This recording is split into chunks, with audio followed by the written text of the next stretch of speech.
people of China. This, the great city of Shanghai on a September day in 1937. This, the fearful beginning of a new kind of war. This, the first mass bombing from the air of a helpless civilian population.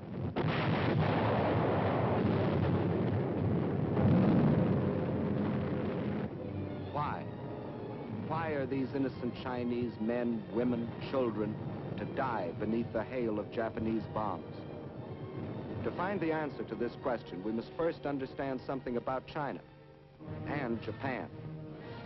And to understand China, three facts must never be forgotten. China is history. China is land. China is people. Chinese history goes back for more than 4,000 years. That's a long time. It was only 168 years ago that Washington crossed the Delaware. Only 452 years have passed since Columbus discovered America. It's 1,500 years since the world saw the fall of the ancient Roman Empire. 3,400 years have gone by since Moses received the Ten Commandments. 3,700 years have passed since the pyramids were built. But more than 4,000 years ago, the Chinese Empire was already in existence. And more important, so was the Chinese civilization, a civilization of art and learning and peace. Yes, China is history. And China is also land, more land than the entire continent of Europe, a third larger than the United States, and rich in raw materials. This vast area consists of China proper and 4 outer provinces. To the north is Manchuria, huge and desolate, but abounding in raw materials. Next to Manchuria are Mongolia and Xinjiang. Here lies the Gobi Desert, a vast plateau twice the size of Texas, inhabited by nomad tribes who lead their camel caravans back and forth over ancient trade routes.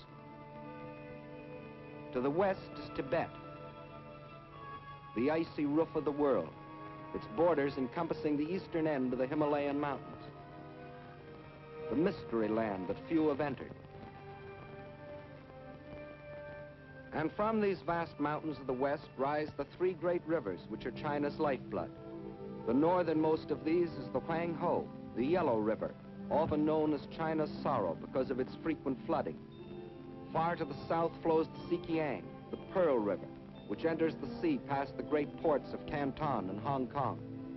But the greatest river of all is the one that flows between, the Yangtze, winding for 3,000 miles through the heart of China, bringing fertility to the good earth and bearing upon its broad waters half the commerce of China. Yes, China is land, next to Russia, the largest country in the world. But most important, China is people, 450 million of them.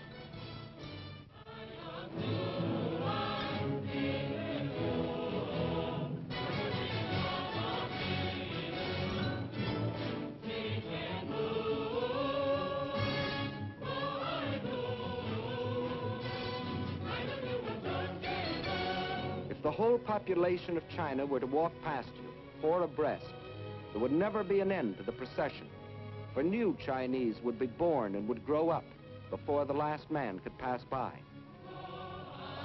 Of every 5 persons on the face of the earth, 1 is a Chinese. And since 1/5 of all the human beings in the world are Chinese, we should know what sort of people they are. Well, in all their 4,000 years of continuous history, they have never waged a war of conquest. They're that sort of people. They developed the art of printing from movable type. They invented the mariner's compass, without which no ocean could be crossed. They were among the first astronomers, and their observations of the stars and planets made possible the accurate measuring and recording of time. They are that sort of people. And why do we call our dishes china? Because the Chinese invented the art of making porcelain. And as we all know, they invented gunpowder, not as a weapon of war, to celebrate their holidays and religious festivals. And it was one of China's great philosophers who, 500 years before the birth of Christ, gave mankind these words: "What you do not want done to yourself, do not do to others." They are that sort of people, enriching the world in which we live. Yes, China is incredibly old, incredibly big, incredibly populous. Yet it was, until recently, a land with which few of us concerned ourselves. But now a great change has taken place. China is now our fighting ally, or more accurately, we are China's. For China has been fighting our enemy, Japan, for 7 long years. Why is this? Why have the Chinese, who in all their 4,000 years of history had never waged an aggressive war, been forced to fight and die by the millions? Because China is land, 4 million square miles of it. And because China is people, 450 million of them. And because Japan had a plan to use them both. That plan was finally stated in the Tanaka Memorial, a blueprint for world conquest, formulated in 1927 by Baron Gishi Tanaka, the Japanese foreign minister. In order to conquer the world, we must first conquer China. Here was their mad dream. Phase 1, the conquest of Manchuria for raw materials. Phase 2, the absorption of China for manpower, piece by piece, so as not to arouse the rest of the world.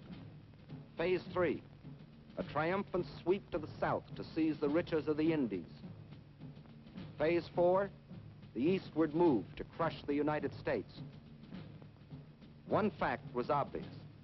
China was to be the giant back on which Japan would ride to world conquest, just as Russia was to be enslaved for German use.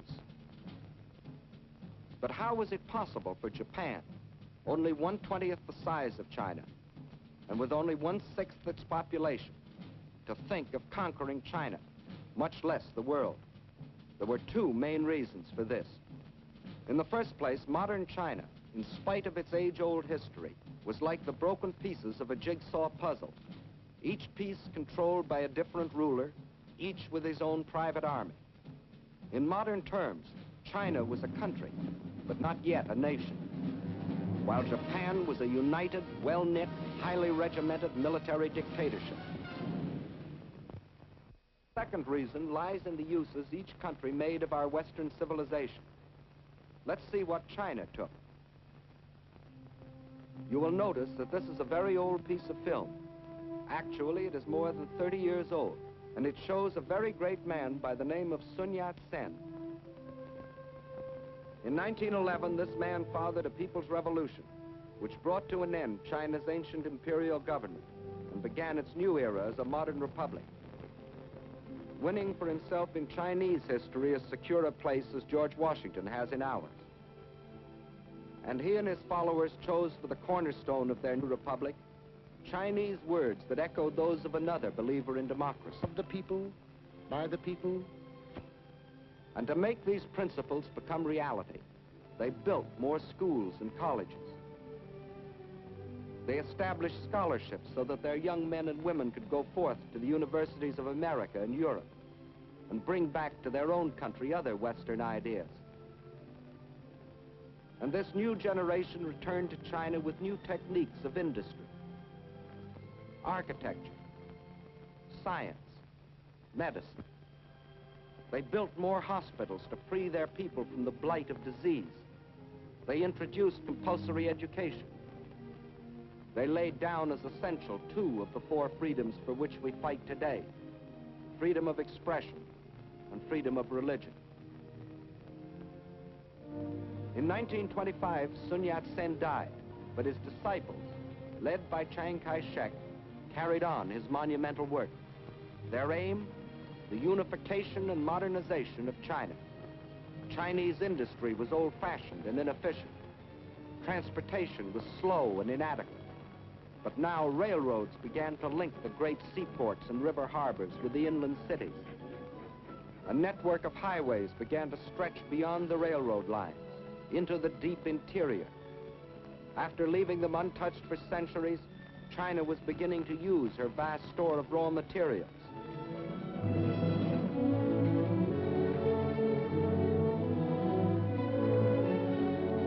And soon the tools and machines of the new factories were delivering the goods and products for China's new economy. For the Chinese believed in using the best of Western civilization for the progress of their country. And while they were building this new nation, just a day and a half by steamer across the Yellow Sea lay Japan. Here the God Emperor and his fanatic warlords were using this same Western civilization for one purpose and only one: to create one of the world's most powerful war machines. Their aim, the absorption of China and the fulfillment of the Tanaka Memorial.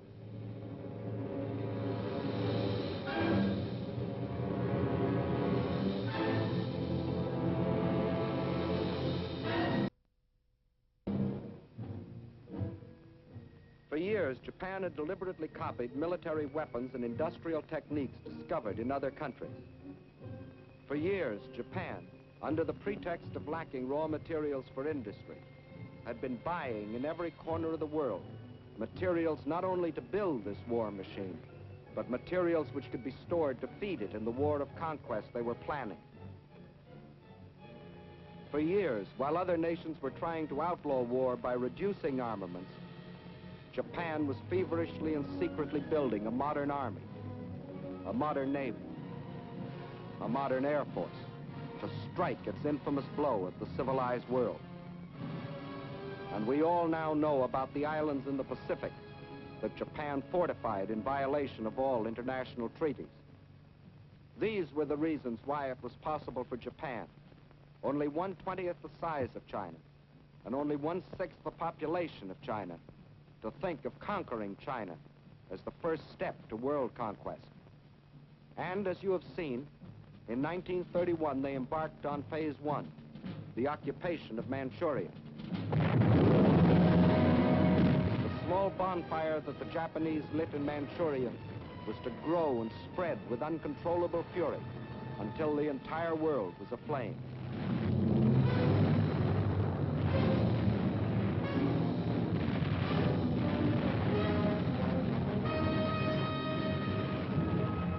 Phase one of the Tanaka Plan was completed, and exactly as planned. The Japs had been confident that this first and sudden land grab could be accomplished without their becoming involved in a major war. And they were right. The unification of China was still too remote for the Chinese of the South to care what happened to their kinsmen in the North. Using the step-by-step technique, a few months later, the Japs took a crack at Shanghai.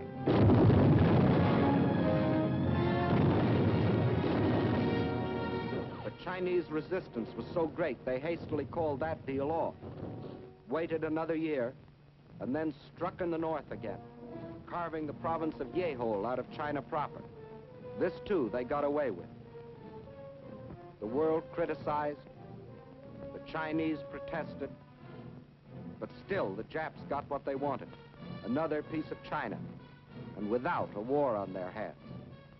And to rule over Manchuria and Yehol, the Japs then set up a puppet government under their stooge, Henry Puyi, the Chinese quisling prince.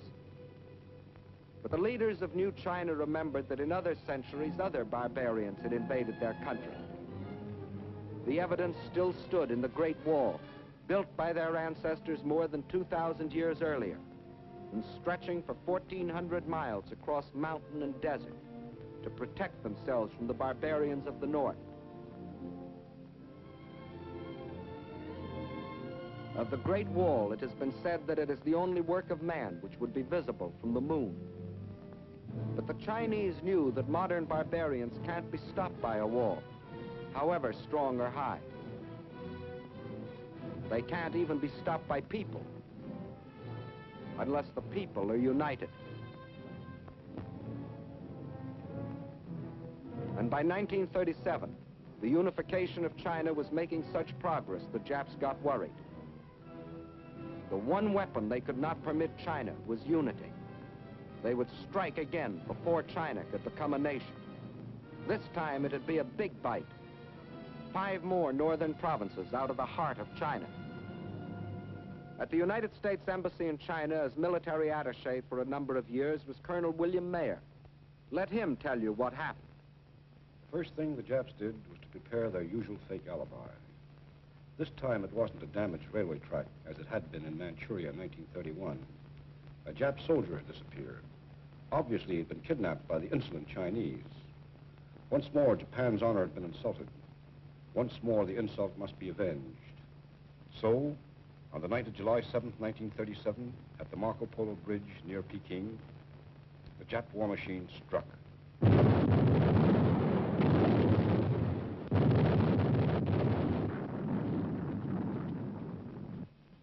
Within the space of a few weeks, the invaders were in control of Tientsin and Beiping.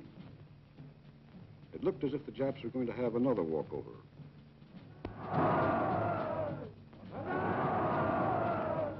Now the Japs sat back to digest and organize this new conquest. The peace-loving Japanese didn't want a war if they could get their land grabs without one. But this time they were in for a rude surprise.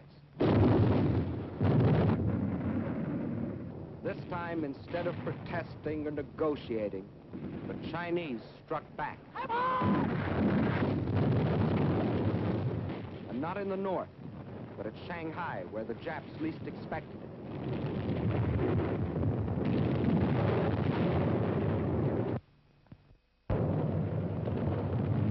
To understand the fighting that followed, we must know something about the city of Shanghai itself.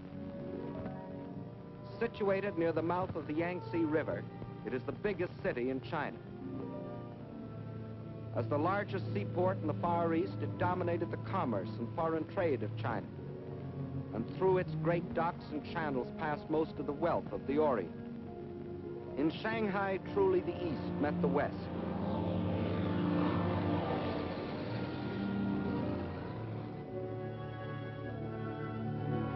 And within this city of 3.5 million Chinese was another city, the foreign settlement, made up of the French concession and the well-known international settlement. There, the various powers, including Great Britain, the United States, and Japan, had stationed detachments of troops, Japanese, British, French, and our own United States Marines, to assist the police of the Shanghai Municipal Council in the preservation of peace and order, and to protect the boundaries of the international settlement. These detachments were limited in size, but the Japs secretly, and in violation of all treaty agreements, had increased their garrison so that when fighting started on the border of their concession in August of 1937, they thought they were fully prepared for any eventuality.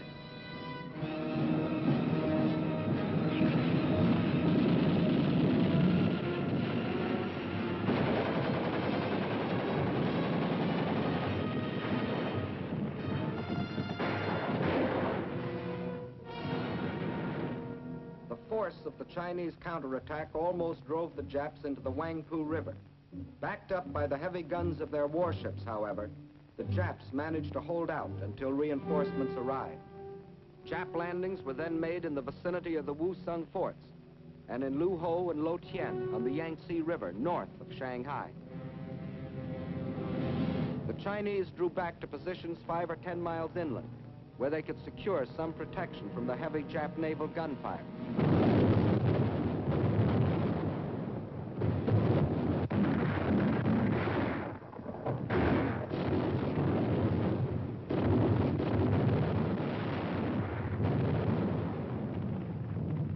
At the same time, the invaders succeeded in making a surprise landing some 20 miles to the south of Shanghai, put 2 divisions ashore, and pushed rapidly north to outflank the city.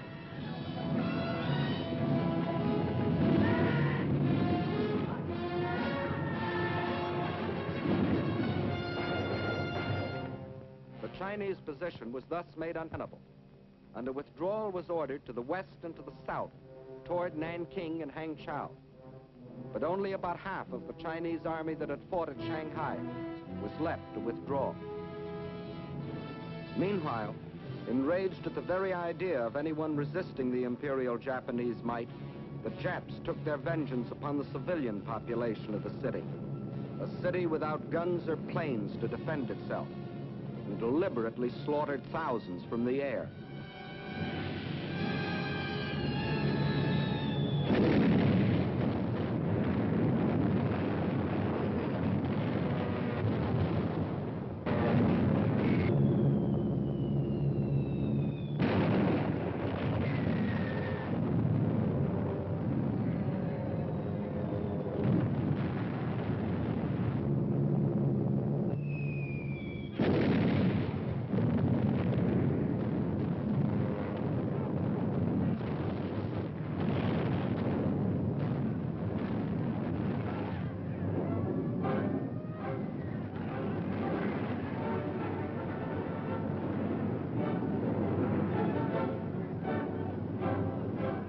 There was refuge inside the international settlement, where Japan was afraid to bomb the property and people of the foreign powers, just yet.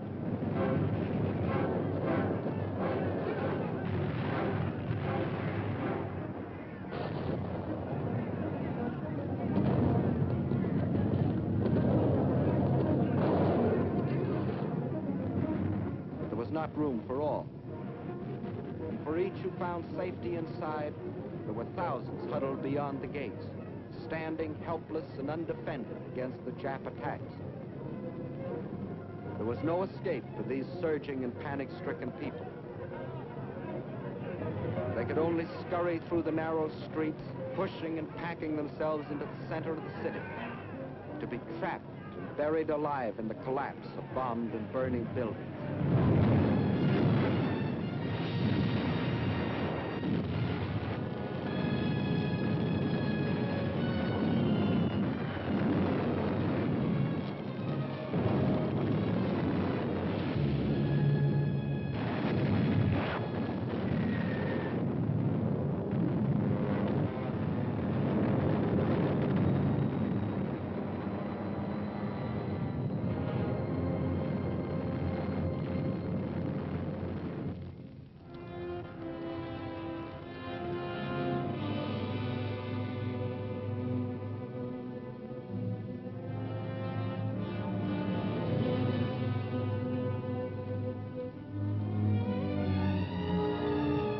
Thus, the Japanese introduced the world to a new kind of war.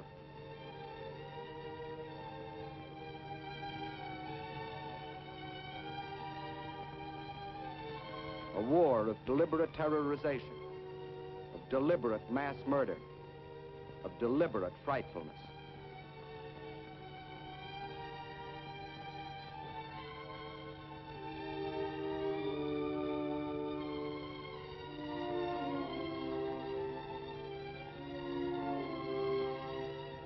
When the campaign was over, the Japs occupied the entire peninsula east of Shanghai.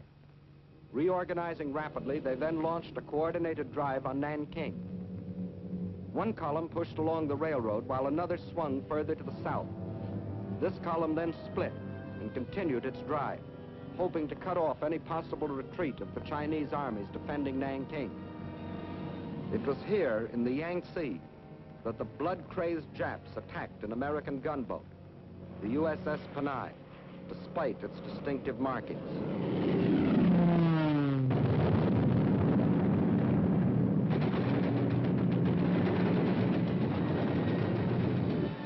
The ship was bombed and sunk with the loss of American lives.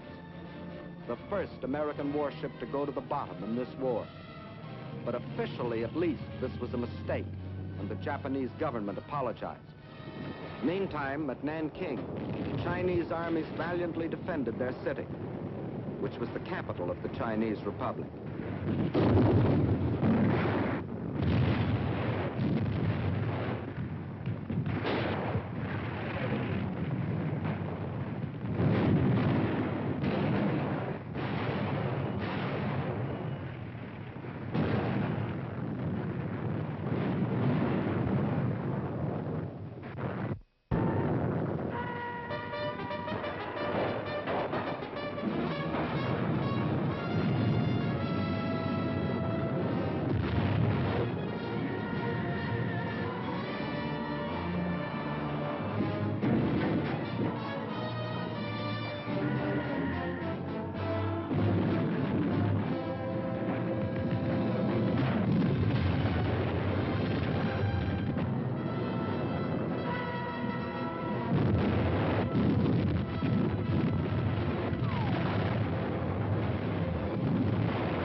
Japanese power was too great, and after a battle lasting but a few days, the city fell to the invaders.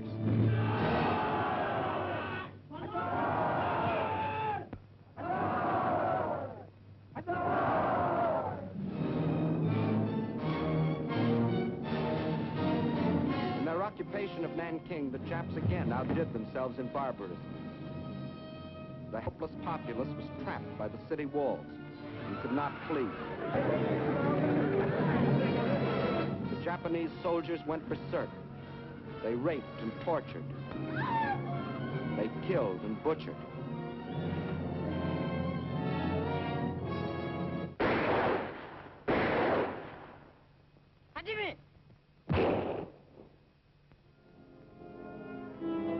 In one of the bloodiest massacres of recorded history, they murdered 40,000 men, women, children.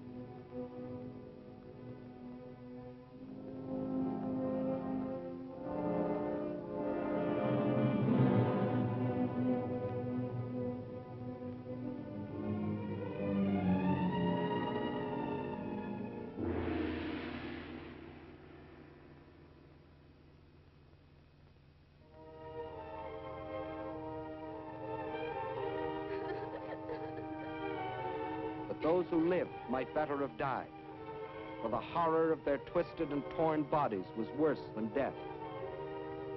These scenes were photographed by an American missionary and smuggled out of China after the rape of Nanking.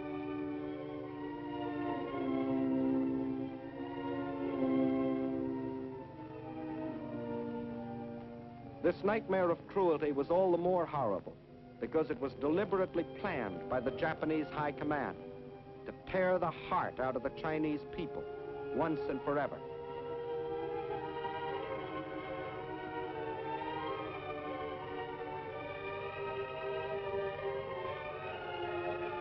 And then it happened. That which Sun Yat-sen had dreamed of, that which Chiang Kai-shek had toiled for, that which is stronger than stone walls had at last been born in China. The will to resist. 青年们，有钱的出钱，好，来打倒日本人，一定要打回老家去。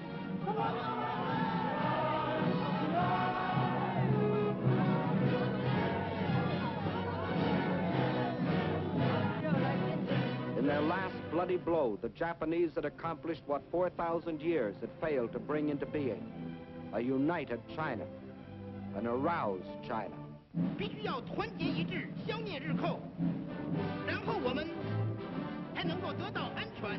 担着神圣救国的责任，应该贡献我们所有的力量，为求生存和独立而抗战，为反抗帝国主义的残暴，坚决抵抗，我们一天不屈服，让我们大家坚定，反抗到底。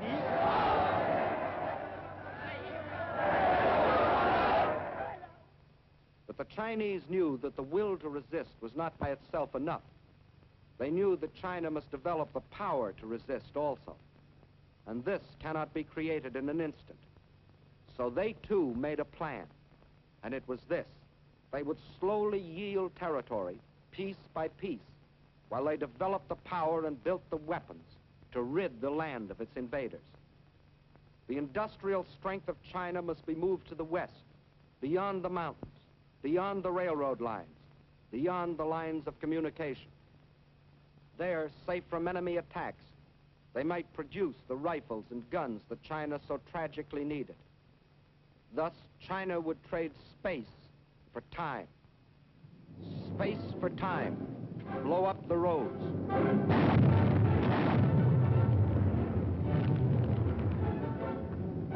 Space for time. Scorch the earth.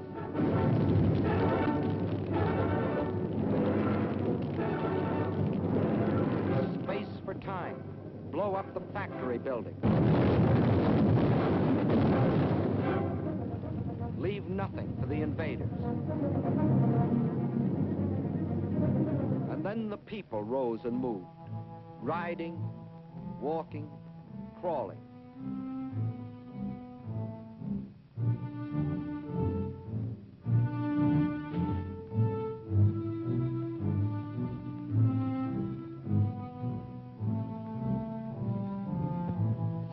million of them, spontaneously driven by an epic impulse, rose and made their way westward.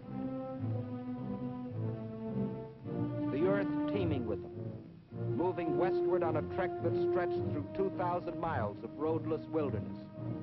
Thus the world witnessed one of the most amazing spectacles in human history, the greatest mass migration ever recorded. Whatever could be of use and could be moved, the Chinese took with them on a Homeric journey. Their libraries, their schools, their hospitals, all dismantled and carted away. The machinery from over 1,000 factories, weighing over 300 million pounds, was moved away in trucks and ox carts and on their backs, 2,000 miles away, 2,000 miles westward. Wherever they could, they gathered along the few remaining railroads, waiting, hoping for some chance to ride part of the way toward their westward goal. And when they had packed the last train with the last ounce of humanity and machinery, the tracks themselves were taken up, rail by rail, tie by tie, to be transported westward, to leave nothing for the enemy.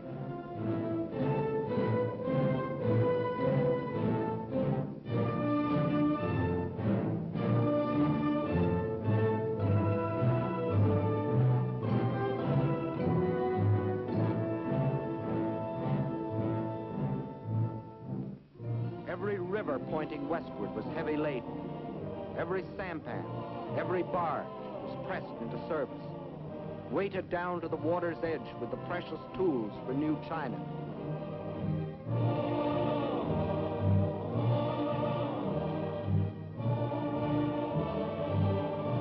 Nothing could stop them, not even the rivers that narrowed into mountain gorges.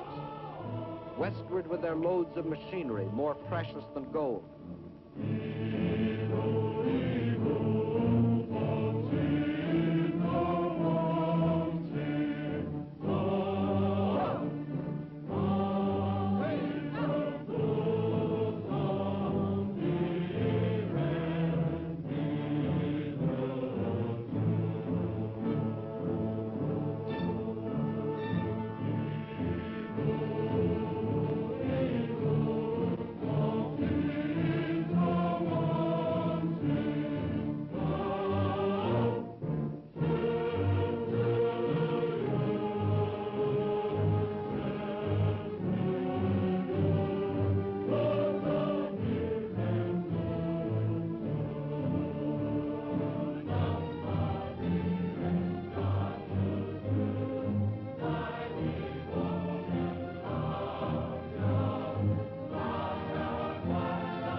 Measured by the mile, by feet, by inches.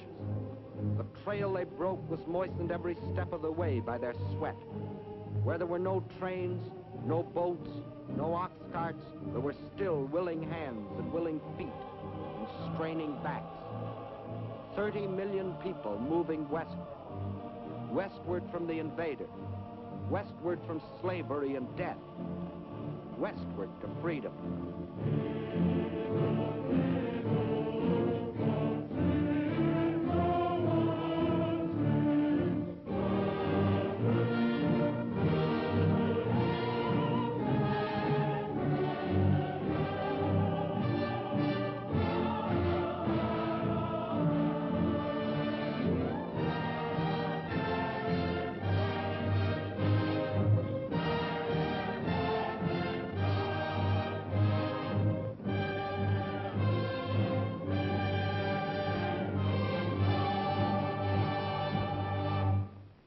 Now, in the free mountain lands of the West, ancient cities sprang into fresh and modern life. Chief of them all was the new capital of free China, Chongqing. Here on the cliffs high above the Yangtze River, the Chinese had reestablished their government. They knew, however, that the people of the city would not be safe from Jap air raids. The memories of Shanghai were fresh in their minds.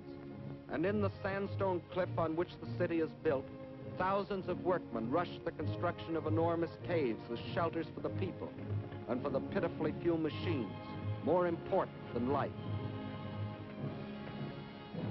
To the Japs, Chongqing became the heart of the Chinese nation they were determined to conquer. Destroy Chongqing, and they would break the spirit of New China.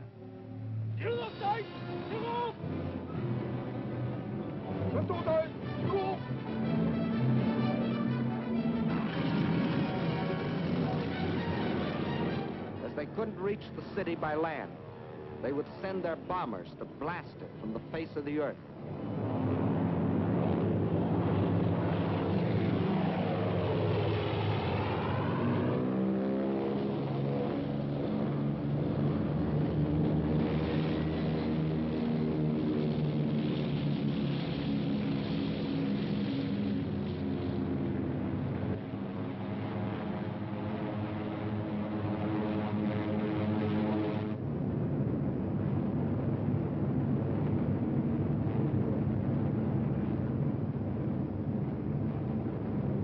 Against these Japanese armadas, slow and obsolete Chinese planes made a suicidal attempt to defend Chongqing.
Neither Japanese planes nor Japanese bombs could destroy the life of the city.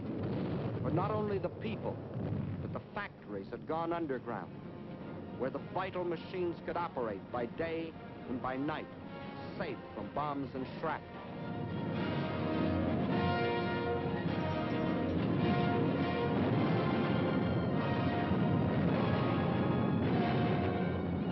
This time, the Chinese had anticipated their enemy.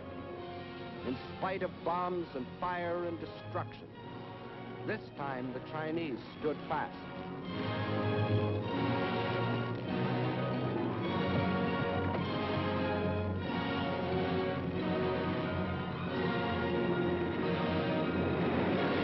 Flaming Chongqing became the symbol of their indestructible spirit.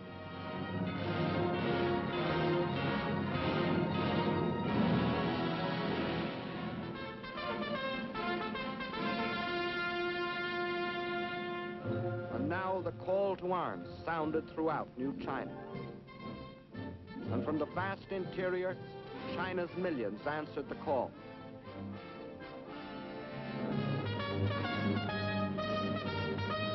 They came from the south and from the north, from the east and from the west, to form a people's army. With a new faith in their hearts, men and women left their homes and farms to fight for something bigger now than each man's home, and each man's farm, and each man's life. They were fighting for New China.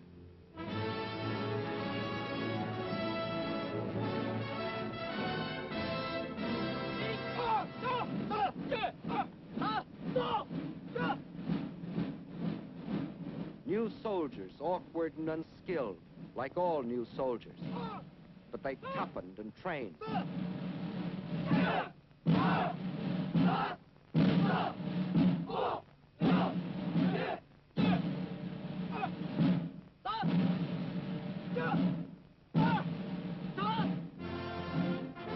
They learned the discipline and order of drill.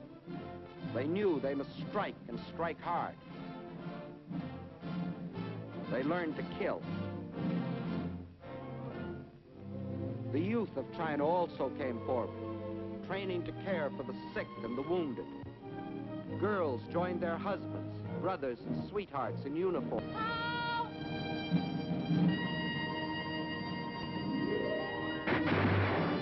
And to the aid of China came volunteers from other lands, men who pledged themselves to fight against tyranny and oppression no matter where. Americans like the legendary Colonel Chennault and his Flying Tigers, who, with their few American planes, were knocking down enemy planes at the fantastic ratio of 20 nips to 1 of their own. The Japs had hoped to ride to world conquest on the back of the giant Chinese workhorse. Phase 2 of the Tanaka Plan called for breaking the horse to their will. But the great patient horse refused to be broken. The enraged Japs saw their whole plan of conquest bogging down. So they set out to drain the giant's strength by cutting the arteries through which flowed China's lifeblood of supplies. They penetrated along the rivers. Railroads destroyed by the Chinese were rebuilt with slave labor as the Japanese moved inland to secure control of key rail lines and important communications. And China's supply lines from the outside world were cut off by Jap warships blockading the coast. The Japanese strategy was the isolation of China. Port after port was occupied. This meant China was being cut off from supplies she couldn't manufacture for herself. Supplies she was getting from her Western friends. Without oil, gas, guns, and planes, China was doomed. With the whole of the Chinese coast in the hands of the Japs, there would only be 2 routes over which to bring the vitally necessary materials. From Indochina, a narrow-gauge railway ran inland from the sea to Kunming, connecting with a truck road that went to Chongqing. But its capacity was limited. And then there was the old trail of the camel caravans from Russia across the Gobi Desert, which could bring in even less. Not only did these routes provide too little for China's needs, but they were too near Jap territory to be safe. There was only one other possibility. In Burma was a railroad that ran from the port of Rangoon to Lashio. Separating it from the truck road at Kunming were hundreds of miles of high mountains and deep river gorges. If this stretch of tortuous mountain trails could be replaced by a modern highway, where now only pack trains could pick their plodding way, China would have a practical supply route to Burma and the sea.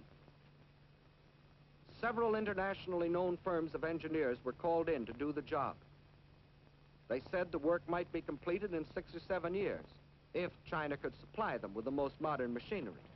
But China didn't have the modern machinery, nor did she have the 6 or 7 years. So she began building the road with her bare hands.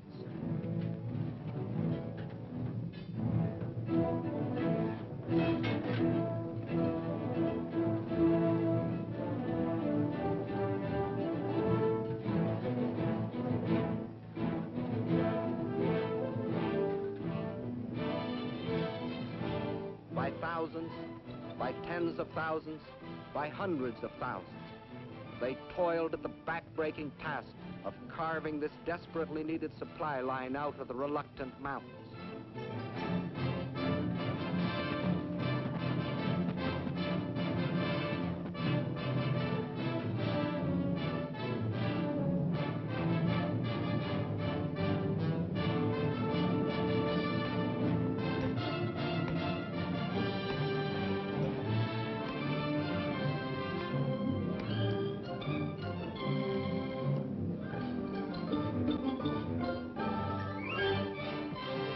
Out of their toil and their sweat, they created the Burma Road. Not in 6 or 7 years, but in less than 12 months. a monument to the new spirit, to the new China. As soon as it was completed, the road went into immediate service.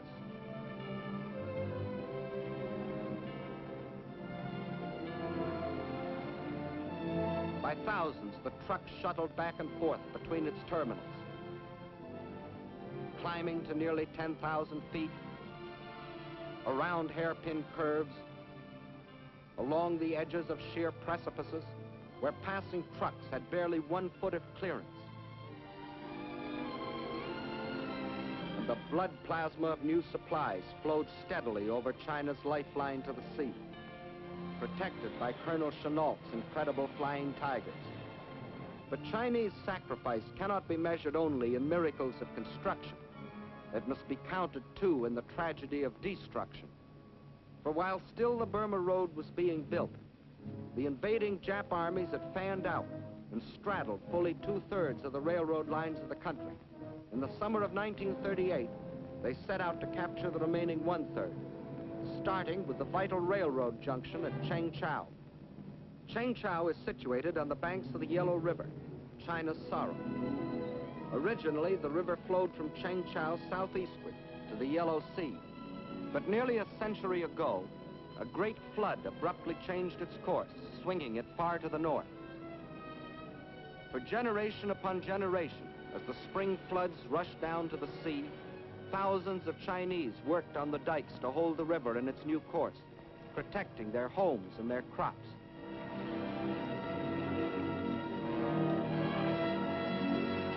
Now, as the Japs advanced on Chengchao, the Chinese blew up the southern dike of the Yellow River, thus loosing a flood between themselves and the Japs.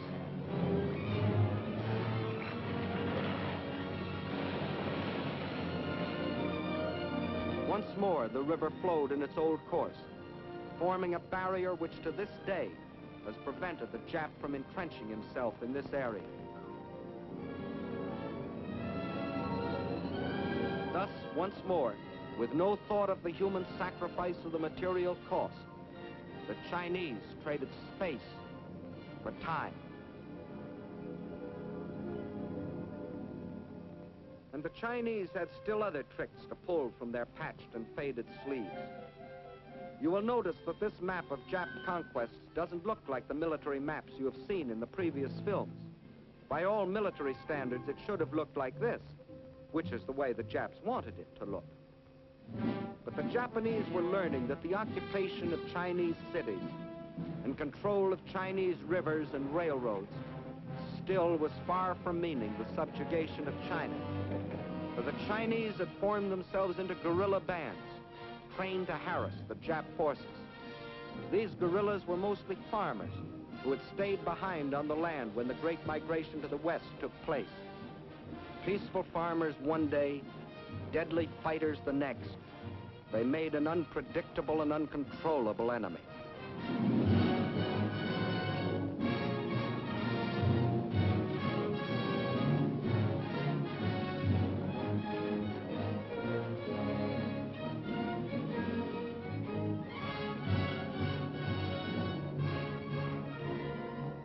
The Japs held the lines of communications, but in the pockets thus formed, these unconquerable guerrillas constantly sniped at the Jap invaders.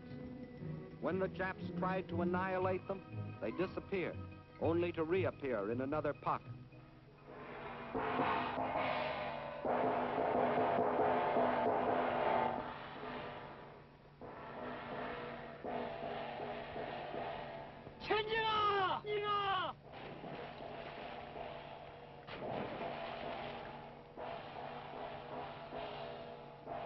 Attacking with speed and surprise, they ambushed enemy patrols.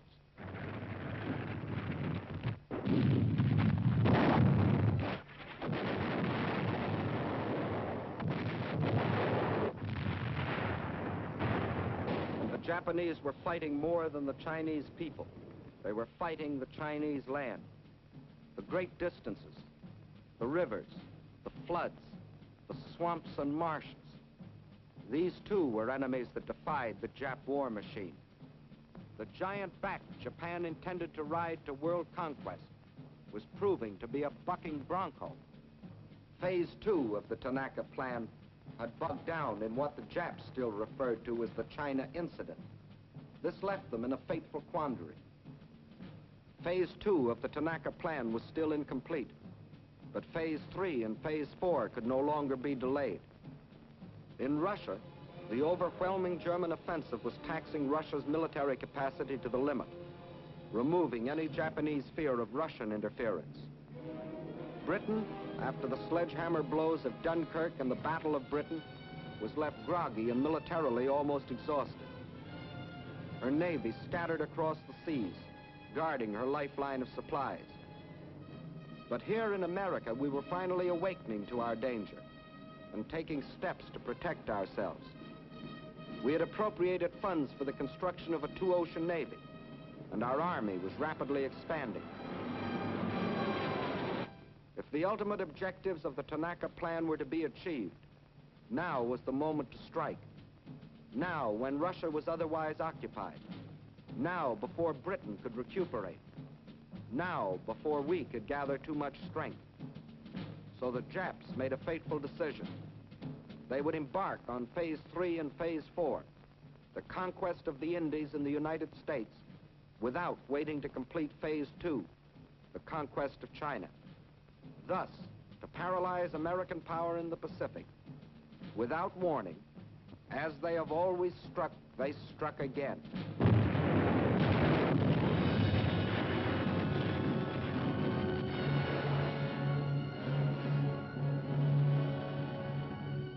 According to all the rules, China's position should now be greatly improved. For in her war with Japan, China now had fighting allies. Ourselves, the British, the Dutch. But it didn't work that way for China. For in those tragic early months of 1942, when we sustained defeat after defeat at the hands of our common enemy,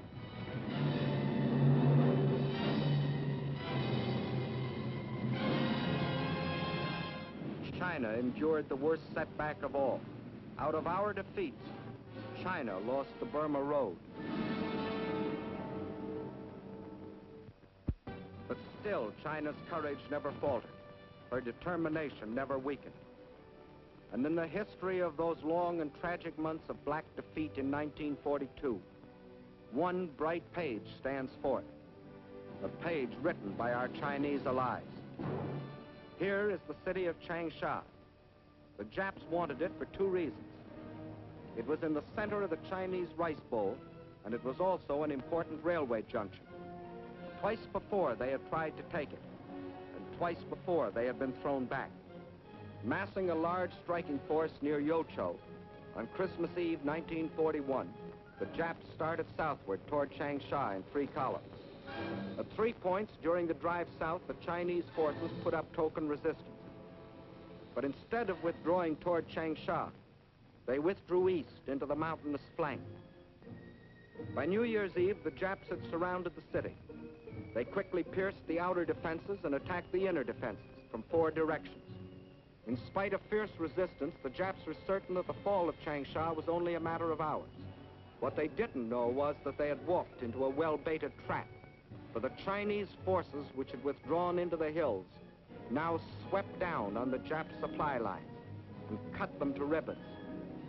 The Jap forces attacking the city soon ran out of food and ammunition and began a withdrawal, whereupon the Chinese launched a counteroffensive and pushed the Jap where they had come from.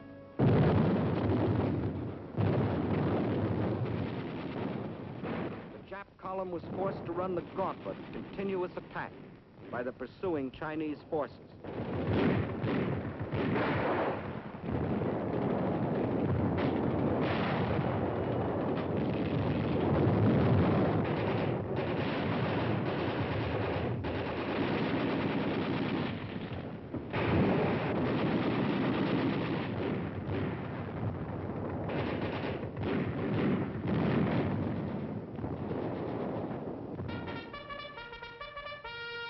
The Battle of Changsha was a magnificent victory for the people of China, the people who wouldn't surrender, the people determined to fight for their freedom, their good earth, the people who can't be beaten.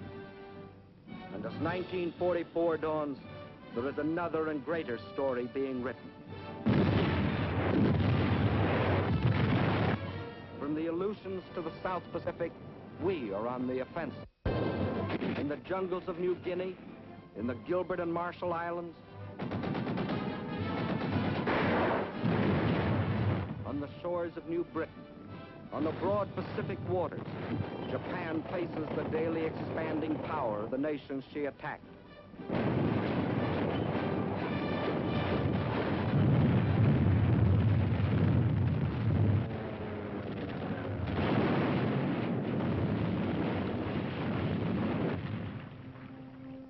And in India, American, British, and Chinese forces are gathering strength under Lord Mountbatten for the liberation of China.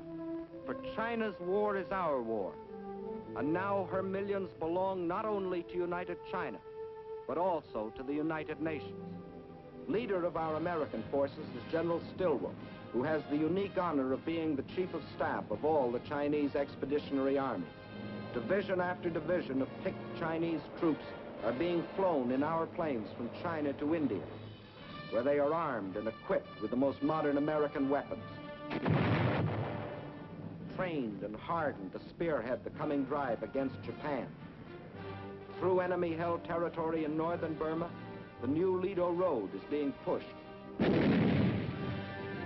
Over mountains, through jungle and swamp, from India to China, to connect with the old Burma Road. In the jungle on either side, American and Chinese patrols protect the road and strike at the Japs. Their supplies and ammunition brought in by plane and parachute.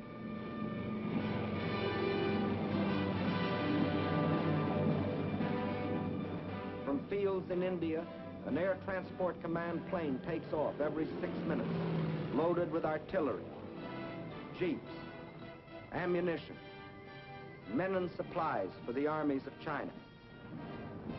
Over this Burma skyway, over this hump of mountains 16,000 feet high, more tonnage is being flown into China than was ever trucked in over the old Burma Road. And in the skies over China, Japan faces new opposition. Young Chinese, many of them trained on the fields of Arizona, New Mexico, California, fly and fight beside their American comrades. The fighters and bombers of the Chinese Air Force and those of General Chennault's 14th Air Force today fly far and wide over China, hitting enemy concentrations, smashing their sea lanes along the China coast.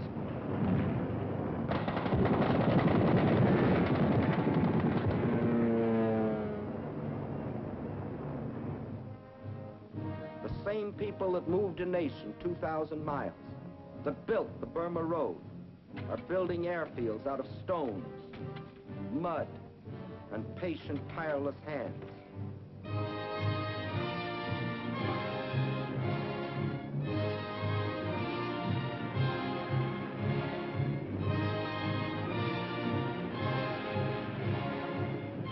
Today, though still cut off by land and sea from the rest of the world, Chinese armies and Chinese guerrillas still stand firm against the Jap war machine.